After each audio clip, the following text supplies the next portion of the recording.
अदानी चोर आहे, अदानी भ्रष्टाचारी आहे, अदानी भारताला लुटलेला आहे, अदानीनं भारतातल्या शेअर मार्केटमध्ये फ्रॉड केलेला आहे, अदानीनं बऱ्याच त्याच्या शेअर्स कंपन्यांमध्ये शेअर्स वाढून दाखवण्याचा प्रयत्न केलेला आहे. अदानीवर आणि त्याच्या पत्नीवर सुद्धा या प्रकरणी प्रचंड गुन्हे दाखल झालेले आहेत.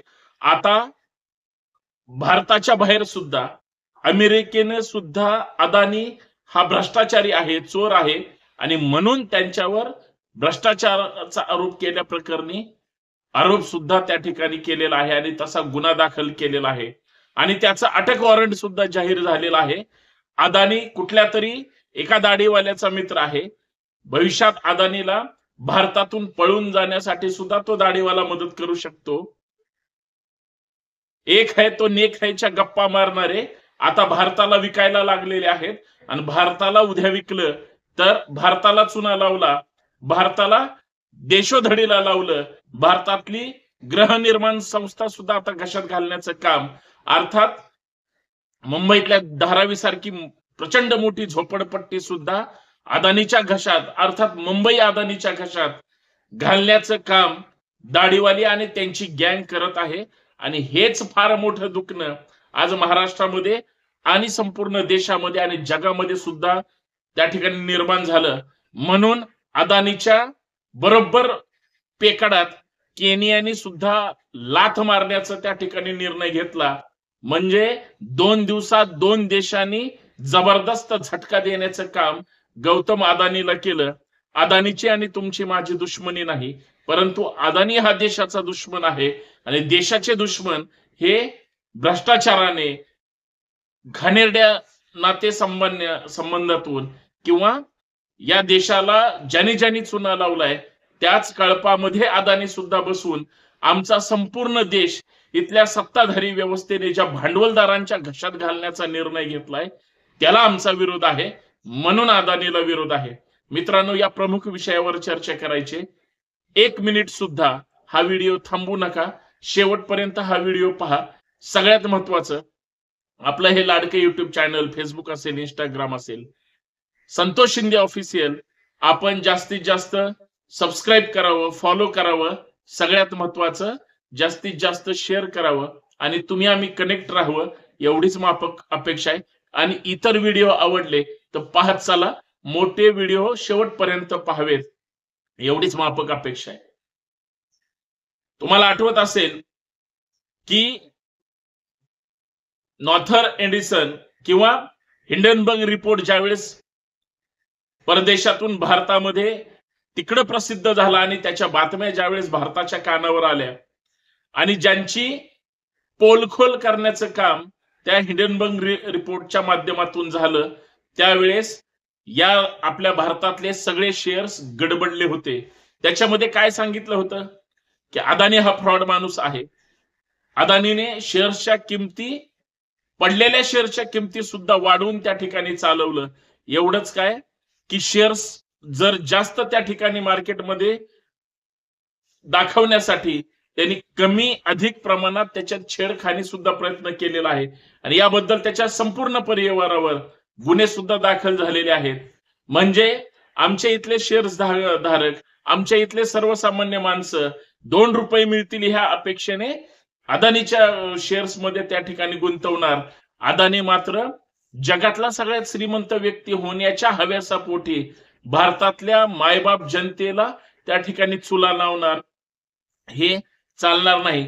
परंतु अदानीची एवढी हिंमत होते कशी, तर देशाचे सन्माननीय जे काही सर्वोच्च नेते आहेत, ज्यांच्या हातात देशाची सत्ता आहे, ते जवळचे आणि सख्य मित्र असल्यामुळं एक है तो सेफ हैच्या नाऱ्याखाली जाणीवपूर्वक देशाला चुना लावण्याचं काम केलं. आजपर्यंत 37 लोकांनी भारताला चुना लावून विजय मल्ल्या, म्हणजे ललित मोदी पासून जेवढे कोणी चुना लावून गेले, हजारो करोडो पैशांना, देशातल्या म्हणजे सरकारी कंपन्यांना, सरकारी संस्थांना आणि जमिनींना अक्षरशः कवडीमोल त्या ठिकाणी यांच्या घशात सरकारने घातलं आणि ह्यांनी सगळे पैसे गोळा केले आणि स्विस बँके मार्फत सगळा भारतातला पैसा परदेशात घेऊन गेले, त्यावेळेस सुद्धा देशाच्या सर्वोच्च नेत्यांनी सांगितलं होतं सगळा पैसा त्या ठिकाणी आम्ही भारतात आणू. अच्छे दिन आएंगे, अच्छे दिन आएंगे, अच्छे दिन आएंगे. गाजर दाखवलं, काळा पैसा परदेशातला तर भारतात आलाच नाही, परंतु अदानी अंबानी सारख्या भांडवलदारांनी या देशातल्या प्रत्येक व्यक्तीला विकत घेण्याचं काम केलं. आज अदानीला धारावी करोडो नाही अब्जो रुपयाची जमीन आज इथल्या सत्ताधाऱ्यांनी घशात घातली, कारण तो सर्वोच्च नेत्याचा मित्र आहे. मैत्री किती जपावी, बटेंगे तो कटेंगेच्या आमच्या महाराष्ट्रात येऊन घोषणा दिल्या जातात, परंतु हे सख्खे मित्र वेळ पडली तर अदानीला खांद्यावर घेऊन नदी नाल्यातून समुद्रामार्गे परदेशात प्रवेश करणारे किंवा प्रवास करणारे आज मित्रासाठी कुठल्या कुठल्या थराला जाऊन काम करतात, वेगळं सांगायची गरज नाही. केनियानी सुद्धा याच अदानीला हजारो कोटी लक्ष डॉलरच्या दिलेल्या कंत्राटातून सुद्धा आता लात मारली. का तर अमेरिकेमध्ये जे काही तिथलं काम मिळवण्यासाठी $250 मिलियन एवढी लाच तिथल्या कंपनीला, सरकारला, लोकांना, ज्याला कुणाला त्या ठिकाणी द्यायची होती, आणि त्याबद्दल अदानीवर त्या ठिकाणी गुन्हा दाखल करण्यात आला. $250 मिलियन म्हणजे तुम्ही आकडेवारी सुद्धा लिहू शकणार नाही. एका डॉलरची किंमत 82 रुपये आहे. 82 गुणिले 1 मिलियन म्हणजे 10 लाख. $250 मिलियन म्हणजे तुम्ही त्याची आकडेवारी काढा आणि मला कमेंट मध्ये सांगा. इतकी भयानक भ्रष्टाचाराची रक्कम पुढील 30 वर्ष हे काम राहावं म्हणून अदानीनं त्या संबंधित अमेरिकेमध्ये देण्याचा त्या ठिकाणी प्रयत्न केला. आणि ज्यावेळेस अदानी भ्रष्टाचारी आहे आणि खोटी नाटी कामं करतोय हे ज्यावेळेस लक्षात आलं, त्यावेळेस तिथल्या सरकारने त्याच्यावर गुन्हा दाखल केला. आज शुद्ध भ्रष्टाचारी म्हणून अदानीचा बाजार उठलेला आहे. म्हणजे भारताला चुना लावला तसा अमेरिकेला सुद्धा चुना लावण्याचा कार्यक्रम होता. सगळे कंत्राट त्या ठिकाणी हकलून दिले. सगळ्यात महत्वाची गोष्ट, सगळ्यात महत्वाची बातमी म्हणजे जे की केनियाशी कनेक्टेड आहे, मुंबईतलं विमानतळ असेल किंवा मुंबईतला भूखंड असेल किंवा मुंबईत ऊर्जा प्रकल्प आहेत, सगळे अदानीच्या घशात घातलेले आहेत. याच पद्धतीनं अमेरिकेमध्ये भ्रष्टाचार करत असताना केनियामध्ये सुद्धा विमानतळाचं विस्तारीकरण करण्यासाठी $700 दशलक्ष आणि ऊर्जा प्रकल्पासाठी $1.88 मिलियन इतकं किमतीचं कंत्राट अदानीला त्या ठिकाणी देण्यात आलं होतं. केनिया सरकारने अमेरिकेचे ज्यावेळेस भ्रष्टाचार केलाय म्हणून केनियाच्या कानावर पडलं. केनियाच्या राष्ट्राध्यक्षांनी विल्यम रुटो यांनी याच अदानीचं संपूर्ण काम रद्द करून टाकलं. सभागृहात त्याची घोषणा केली आणि सगळ्या खासदारांनी टाळ्या वाजवून केनियाच्या राष्ट्राध्यक्षाचं अभिनंदन केलं. असला भ्रष्टाचारी किंवा वाईट वृत्तीचा माणूस आमच्याकडे नकोय. त्याची कंत्राट रद्द करण्यात आली. याचा अर्थ काय मित्रांनो? याचा अर्थ असा आहे की अमेरिकेने तर लात मारलीच, दुसरी लात भयानक केनियाने मारली. आता अदानीचा मित्र अदानीला किती संरक्षण देऊ शकतो? कारण साधा 2-5 कोटीचा भ्रष्टाचार केला तरी महाराष्ट्रातल्या विरोधी पक्षाच्या लोकांच्या पाठीमागे ईडी, सीबीआय वेगळ्या वेगळ्या यंत्रणा लागायच्या आणि सगळ्यांना ईडीच्या ससेमेरातून जगणं मुश्किल व्हायचं, अटक व्हायची. बरेच नेते किंवा उद्योगपती नावं तुमच्या माझ्या डोळ्यासमोर आहे. मग गौतम अदानी सारख्या व्यक्तीवर $250 मिलियन लाच प्रकरणी, भ्रष्टाचार केल्या प्रकरणी किंवा खोडसाडपणा केल्या प्रकरणी अमेरिकेत त्या ठिकाणी अटक वॉरंट निघाला असेल तर त्याची संपत्ती भारतातली का जप्त होत नाही? त्याला अटक का होत नाही? आणि अदानीला पाठीशी कोण घालतंय?